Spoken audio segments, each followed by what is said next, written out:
Hello दोस्तों, यह एक आज ऐसी कहानी लेकर आई हूँ जो एक ऐसे माँ बाप की है जिंदगी में सब कुछ रहने के बाद भी उनके बहू बेटे उन्हें आदर नहीं करते हैं। लेकिन एक दिन ऐसा गलती का एहसास हो जाता है। किस प्रकार से होता है तो दोस्तों मेरे कहानी को पूरा देखिएगा, सुनिएगा जरूर। और अगर नए होंगे तो प्लीज सब्सक्राइब कीजिएगा और पसंद आए तो शेयर भी करना ना भूलिएगा। तो चलिए शुरू करते हैं। किशोर जी पास ही के शहर के पास बसे हुए गांव में रहा करते थे और पास में ही बहुत बड़ा शहर था जहां पर लोग कई बहुत जगह से आया जाया किया करते थे। किशोर जी का गांव में हवेली के जैसा बहुत ही बड़ा घर था और जमीन जायदाद की कोई भी कमी नहीं थी। उनके दो बेटे थे। दोनों बेटे बहुत ही अच्छे थे, लेकिन शहर में पढ़कर पढ़ाई पूरी किए थे और शहर में रहने के बाद जब दोनों गांव आए थे तो किशोर जी दोनों बेटों की शादी ब्याह करवा दिए थे, जिसकी वजह से अब दोनों बेटों का घर गृहस्थी बस गया था। किशोर जी और किशोर जी की पत्नी उमेश्वरी देवी दोनों खुशी पूर्वक अपने गांव के ही हवेली जैसे घर में रहा करते थे। लेकिन दोनों बेटों की शादी के बाद दोनों बेटे बहू भी गांव में ही आकर बस गए, क्योंकि शहर में तो घरों की कीमत बहुत ज्यादा थी और अभी उनके दोनों बेटे इतने भी पैसे नहीं कमाते थे कि अपना पैसों से खुद का घर ले ले। और किशोर जी की भी जो नौकरी थी वह भी अब रिटायरमेंट ले चुके थे, जिसकी वजह से उनको पेंशन आ जाया करता था। और घर गृहस्थी में गांव में खेत खलिहान भी थे जिसे बटावला पे दे चुके थे, उनसे भी पैसे आ जाया करते थे। इसलिए किशोर जी और उमेश्वरी देवी जी का जिंदगी अच्छे से गुजर बसर हो जाया करता था। बेटे बहुओं से मांगने की जरूरत नहीं पड़ती थी। वैसे जब से दोनों बेटों की शादी हुई है, दोनों बेटे बहुए गांव के घर में ही आकर रहने लगे, जिसकी वजह से घर का पूरा खर्चा दोनों बेटे बहुए ही देख लिया करते थे। आपस में मिलजुल कर रहा करते थे। दोनों बेटों के संस्कार ही इतने अच्छे थे कि दोनों भाई आपस में मिलजुल कर रहा करते थे और दोनों की जॉब भी तो एक ही कंपनी में थी। तनख्वाह भी अच्छा खासा दोनों का बराबर ही आ जाया करता था। इसलिए घर के खर्चे में दोनों बराबर का सहयोग करके घर की खर्चे की गाड़ी अच्छे से चला रहे थे। वे दोनों बेटे जानते थे कि किशोर जी यानी कि उन दोनों के पिताजी अब घर गृहस्थी में भागीदारी ना ही दे तो अच्छा है, क्योंकि वे तो अपनी जिम्मेदारी पूरा कर चुके, अपने बेटों की परवरिश किए, पढ़ाई लिखाई किए और उन्हें अब इस ओहदे पर पहुंचा दिए हैं कि वह घर का खर्चा चला सके। इसलिए दोनों बेटे आपस में ही चला लिया करते थे। लेकिन जब से अब उनकी बहुएं को अपने पिताजी यानी कि ससुर जी की इनकम के बारे में पता चला तो उनके होश उड़ गए, क्योंकि किशोर जी की अभी भी जो पैसा पेंशन आता था वह लगभग हर महीने 20,000 रुपये महीना आ ही जाया करता था। और वह 20,000 पैसों का क्या करते थे उनके बहुओं ने सोचा, लेकिन उनसे कभी पूछ नहीं पाए। अपने अपने पतियों के कान भी भरते रहते थे कि पिताजी आखिर इतने पैसे क्या करते हैं, उनसे पैसा क्यों नहीं मांग लेते हैं। लेकिन दोनों बेटों की हिम्मत नहीं होती थी। धीरे धीरे उमेश्वरी देवी जी का भी घर गृहस्थी में कम भागीदारी होने लगा, क्योंकि बहुएं अब दोनों आपस में घरों को बांट लिया थी और किचन में भी 2 किचन हो गए थे। दोनों किचन का अलग अलग सामान था। अब तो उमेश्वरी देवी जी पर शासन दोनों बहुएं चलाना चाहती थी। वह दोनों बहुएं आपस में ही बात की हुई थी कि ससुर जी तो ऐसे पैसा देने वाले नहीं हैं। अगर मम्मी जी को टॉर्चर करेंगे तो हो सकता है मम्मी जी ही उनसे कुछ पैसे मांग कर और कुछ सामान में हमारी मदद कर दे, और हमारे पति के जो पैसे बचेंगे उनसे हम पैसे जमा करके अपना घर गृहस्थी भी शायद धीरे धीरे बसा पाएंगे। इसलिए दोनों बहुएं उमेश्वरी देवी जी के साथ बुरा व्यवहार करने के लिए ठान ली। अब तो हद ही हो गया था। जब भी वह दोनों खाना बनाती तो हिसाब से खाने के लिए दिया करती थी। वैसे तो किशोर जी को इसकी भनक नहीं लगने दिया करती थी, क्योंकि वह जानती थी दोनों बहुएं कि अगर ससुर जी को पता चला तो हम दोनों की कलास लगाने लगेंगे, क्योंकि उनके पास अभी भी पैसे जो आते हैं। लेकिन दोनों बहुएं सास से हर काम करवा लिया करती थी। मम्मी जी, सब्जियां तो काट दीजिए, हम अभी नहा कर आते हैं। दोनों बहुएं अपने काम में व्यस्त हो जाया करती थी सुबह सुबह, और उमेश्वरी देवी जी सब्जियां काट कर किचन साफ सुथरा कर दिया करती थी। दोनों बहुएं आती है नहाकर तो बोलती है, मम्मी जी आपने तो घर में पोछा लगाया ही नहीं। इस पर उमेश्वरी देवी जी बोलती है, हमसे इस उम्र में पोछा नहीं लगा जाएगा बहू, तुम्हें तो पता ही है कि मेरी घुटनों में और कमर में दर्द रहता है, इसलिए हमसे तो नहीं हो पाएगा। इस पर छोटी बहू बोलती है, मम्मी जी अब आप तो देख ही सकती है कि हम दोनों नहा कर आ गए हैं, अगर आप पोछा लगाएंगे तो कपड़े गंदे हो जाएंगे, और आप तो अभी तक नहाई नहीं है, नहाने जा रही है। उमेश्वरी देवी जी हरदम बहुओं को किचन में आने के बाद ही नहाया जाया करती थी। वह किचन में का सारा नाश्ते का व्यवस्था देख लिया करती थी, सिर्फ बहुओं को फटाफट पकाना रहता था, इसलिए दोनों बहुएं ऐसे बातें कर रही थी। लेकिन उमेश्वरी देवी जी को अपनी कमर दर्द और पैरों के दर्द से बहुत परेशान थी, इसलिए वह बिना कुछ बोले ही अपने पति जी के पास चली जाती है और अपने दवा खाने लगती है और नहाने चली जाती है। दोनों बहुएं सोचती है कि मम्मी जी तो मेरी बातों को इग्नोर कर दी। एक वक्त था जब हम बहुएं बनकर आए थे तो अपने मन ही कुछ सब काम बांट कर लिया करते थे। अब मम्मी जी को परेशान करना है तो कुछ ना कुछ तो करना ही पड़ेगा। अगले दिन ही सुबह सुबह दोनों बहुएं अपने बच्चों के साथ घूमने चली जाया करती है, बिना नाश्ता खाना बनाए ही। जिस दिन भी दोनों बहुएं जाती थी, उमेश्वरी देवी जी को खुद ही नाश्ता खाना सारा बनाना पड़ता था अपने और अपने पति के लिए। इसलिए उमेश्वरी देवी जी अपने पति से बोलती है, आज तो दोनों बहुएं बेटे सभी बाहर गए हैं, बच्चों की छुट्टी थी तो घूमने लगता है चले गए हैं, और घर में तो कुछ बना कर रखे नहीं होंगे, क्या बनाए कुछ समझ में नहीं आ रहा है। इस पर उनके पति उमेश्वरी देवी जी के पति बोलते हैं किशोरी जी कि भगवान, मुझे तो बहुत दिनों से पपड़ी खाने का मन कर रहा है दाल चावल का, तुम बना देती तो बहुत अच्छा रहता। इस पर उमेश्वरी देवी जी बोलती है, इसके लिए तो भिगोना पड़ेगा, आप फिक्र मत कीजिए, वैसे भी बेटे बहुत तो रात तक आएंगे, दाल चावल भिगो देती हूँ, 2-3 घंटा में तो भीग ही जाएगा, अभी चाय नाश्ता हल्का फुल्का कर लेते हैं, वैसे भी अभी सुबह के 7 बज रहे हैं, नाश्ता 10-11 बजे तक कर लिया जाएगा, तब तक दाल चावल भी भीग जाएंगे।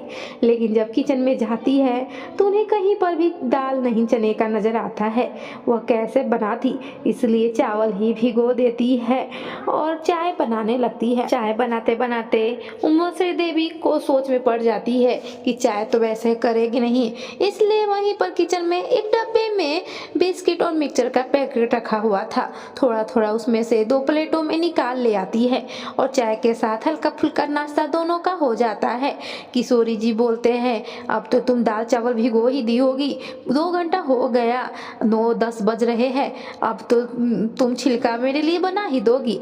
इस पर उमेश्वरी देवी जी बोलती है, सुनते हैं जी, चना दाल तो घर पर था ही नहीं, पूरा किचन छान मारा, सिर्फ चावल था, आप बेसन का पैकेट ले आते बाजार से तो उसमें फेंट कर मिक्स करके बना देती, पता नहीं बहुएं ऐसे सामान कैसे कम रखती है, हमें कुछ समझ में नहीं आता है, घर में पूरे किचन में दाल छान मारे, और आपका भी मन था, मुझे भी बहुत दिन से मन कर रहा था, मैंने तो दोनों बहुएं से बोला था। तो बड़ी बहू बोलती है, मम्मी जी आपको तो पता है कि मुझे मिक्सर में दाल चावल पीसने में बहुत समय लग जाता है, इसलिए मुंह से तो नहीं हो पाएगा। और छोटी बहू से बोली तो वह भी बोलती है, मम्मी जी मुझे तो छिलका पसंद ही नहीं है और ना आपके बेटे को पसंद है, तो मैं कैसे बनाऊं, अब बताइए, वे दोनों को नहीं पसंद है तो हमें भी वंचित कर दे रहे हैं ये सब भोजन से। एक वक्त था जो हरदम 1-2 दिन बीच करके यह छिलका खा लिया करते थे, कितना अच्छा लगता था और सेहत के लिए भी नुकसान नहीं होता है। लेकिन आज के ज़माना है, अब बहुओं के हाथ में बागडोर आ गया है, तो खाने पीने के लिए अब तरसना पड़ रहा है। यही सब बात होते होते किशोरी जी चले जाते हैं बेसन लाने और इधर उमेश्वरी देवी जी चावल को पीस देती है। तब तक फिर दोनों जब आते हैं तो छिलका बनकर खा लिया जाता है। इसी प्रकार से सुबह और दोपहर भी बीत जाता है। अब रात का वक्त आता है। रात में आखिर क्या खाना बनाया जाए, इसलिए हल्का फुल्का उमेश्वरी देवी जी कुछ बना लेती है और दोनों खा लेते हैं। रात के लगभग 10 बजे सब बहू बेटे आते हैं तो उस पर किशोरी जी पूछते हैं, बहुत रात हो गए, तुम लोग तो खाना खा कर आए होगे, लेकिन घर में कौन चीज़ कौन सामान नहीं है ये सब की फिक्र नहीं है तुम दोनों को। वैसे तो दोनों थके हुए आए थे, इसलिए दोनों बिना बात सुने ही अपने अपने रूम में सोने चले गए। लेकिन जब सुबह दोनों बहुएं किचन में गई तो मिक्सचर और बिस्किट का पैकेट खुला था। न्यू पैकेट आया था और वो भी खुला है। दोनों बहुएं चिल्लाने लगी, मम्मी जी कहाँ है? इस पर बड़ी बहू बोलती है, मम्मी जी कल ही तो ये सब पैकेट नया था, क्या घर में कोई मेहमान आया था कि ये पैकेट आपने खोल दिया?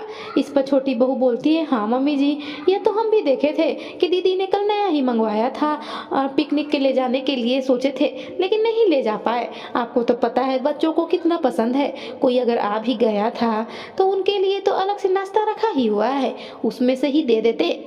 इस पर उमेश्वरी देवी जी बोलती है, नहीं, मैं और तुम्हारे पिताजी ही दोनों खाए थे चाय नाश्ते में, कुछ था नहीं सुबह के लिए तो सोचे यही चाय के साथ खा ले। और दोपहर में जब दाल खोज रहे थे, दाल का छिलका बनाने के लिए, तो दाल भी नहीं मिला। घर किचन में कोई भी सामान तुम लोग का व्यवस्थित नहीं रखा रहता है।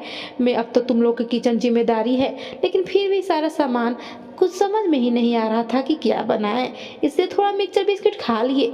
इस पर बड़ी बहू बोलती है, क्या मम्मी जी, आपको कौन हक दिया था मिक्सचर बिस्कुट खाने के लिए? अब बताइए, ये पैकेट खुल गया, अब जल्द ही खत्म हो जाएगा। अभी हम लोग कल पिकनिक में गए थे तो वहीं पर एक एक पैकेट ले लिए थे, वह भी खुल गया है। आप ही बताइए, आपको कुछ समझ में नहीं आता है? दोनों बहुएं बहुत सुना देती है और उसके बाद उमेश्वरी देवी जी को किचन से जाने को कहती है। उमेश्वरी देवी जी किशोरी जी के पास उदास मन से जाते हैं तो किशोरी जी पूछते हैं, आखिर क्या बात हुआ, तुम ऐसे उदास क्यों हो? इस पर उमेश्वरी देवी जी सब बता देती है और दोनों फुट फुट कर अपने पति के पास उमेश्वरी देवी जी रोने लगती है और सारी बातें बता देती है। किशोरी जी सोचते हैं, तुम चिंता मत करो, लोगों मैं बहू बेटों के लिए नया पैकेट लाकर रख देता हूँ, तुम किचन में से ले आओ रूम में। और किशोरी जी जाकर मिक्सचर बिस्किट का नया पैकेट लेकर आ जाते हैं। उमेश्वरी देवी जी दोनों बहुओं को आवाज देकर मिक्सचर बिस्किट का पैकेट दे देती है। दोनों बहुएं अवाक रह जाती है कि हम दोनों सबक सिखाना चाह रहे हैं, लेकिन यहाँ तो उल्टा ही असर हो रहा है। एक दिन तो हद ही हो जाता है, बड़ी बहू के घर से कुछ मिठाइयाँ और कुछ पकवान आते हैं, जिसमें से गोंद का लड्डू भी होता है। उमेश्वरी देवी जी एक उठाकर खा लेती है, उनका मन करता है तो। इस पर दोनों बहुएं चिल्लाने लगती है। बड़ी बहू बोलती है, क्या मम्मी जी, मेरे मायके से आया और मुझसे बिना पूछे ही आप खा ली, आपको समझ में नहीं आता है? इतना ही आपको मन कर रहा था तो पूछ लेती कम से कम। इस पर छोटी बहू बोलती है, हाँ दीदी, आप ठीक कह रही है, मम्मी जी की हरकतें अब बच्चों की तरह होते जा रही है, जिस प्रकार से उम्र हो रहा है। अरे घर में ठीक है सामान पड़ा हुआ है, लेकिन अब बहुएं का हक है तो बहुएं से पूछ लिया करे। उमेश्वरी देवी जी वहां से चली जाती है। किशोर जी सारी बातें सुन लेते हैं और उसी समय बाजार जाकर गोंद के लड्डू के सारे सामान ले आते हैं और उमेश्वरी देवी जी से कहते हैं, भाग्यवान, मेरा भी बहुत मन कर रहा था, तुम बना दो ना, तुम्हारे हाथ के गोंद के लड्डू बहुत ही अच्छा लगते हैं। उमेश्वरी देवी जी उसी समय बनाना स्टार्ट कर देती है। 3 से 4 घंटे में गोंद के लड्डू तैयार हो जाते हैं। सारे घर में महक फैल जाता है। दोनों बहुएं आती है और माँ बोलती है, मम्मी जी सब महक क्या का है? इस पर किशोरी जी बोलते हैं, तुम्हारे मायके के गोंद के लड्डू आए थे, अब तुमसे पूछे बिना मम्मी जी खा ली, इसलिए मैंने भी अपनी पत्नी के लिए गोंद के लड्डू बनवाए हैं, वे भी अपने पैसे पर। अब तो तुम लोग से पूछकर खाने की जरूरत नहीं है। ऐसे दिन आ गए जब जवानी में पूछकर किसी से नहीं खाई, तब बुढ़ापा में जब इनका घर हो गया, पूरा राज है इन्हीं का, तो पूछकर खाएगी? तुम दोनों को शर्म नहीं आता है? दोनों बहुएं मुंह लटकाए चली जाती है। किचन में एक तरफ बड़ी बहू के लाए हुए मायके के कुछ मिठाई और गोंद के लड्डू रखे हुए थे, तो वहीं पर उमेश्वरी देवी जी के पूरे एक ड्रम भर कर गोंद के लड्डू बहुत सारे बनाई हुई थी। वो भर ठंडा गरम हर सालों भर खाने के लिए, क्योंकि उनके जो दर्द जो रहता है उनके कमर और ठेहुने में, इसलिए वह दोनों गोंद के लड्डू हर सुबह नाश्ते में खा लिया करते थे। अब तो बहू के मायके के लाए हुए गोंद के लड्डू मिठाइयाँ भी खत्म हो गए थे और मम्मी जी के गोंद के लड्डू के महक दोनों बहुओं को ललचा रहा था। लेकिन दोनों मजाल है कि छू दे, क्योंकि उनको याद आ रहा था कि मम्मी जी किस प्रकार से मायके के लाई हुई गोंद के लड्डू खाई तो हम दोनों ने टोक दिया था। लेकिन एक दिन तो हद ही हो गया था। छोटी बहू अचानक से बीमार पड़ जाती है। वह कहीं कपड़े खींच रही होती है, वहीं पर वह उनका बिछुलन होता है और बिछुल जाती है, जिसकी वजह से उसके भी कमर में दर्द हो जाते हैं। डॉक्टर उसे रेस्ट करने के लिए कहता है। इस पर उमेश्वरी देवी जी पूरा उनको आराम देती है और गोंद के अपने बनाए हुए लड्डू उसको खिलाती है हर रोज। इस पर बड़ी बहू के भी आंखों में आंसू आ जाता है।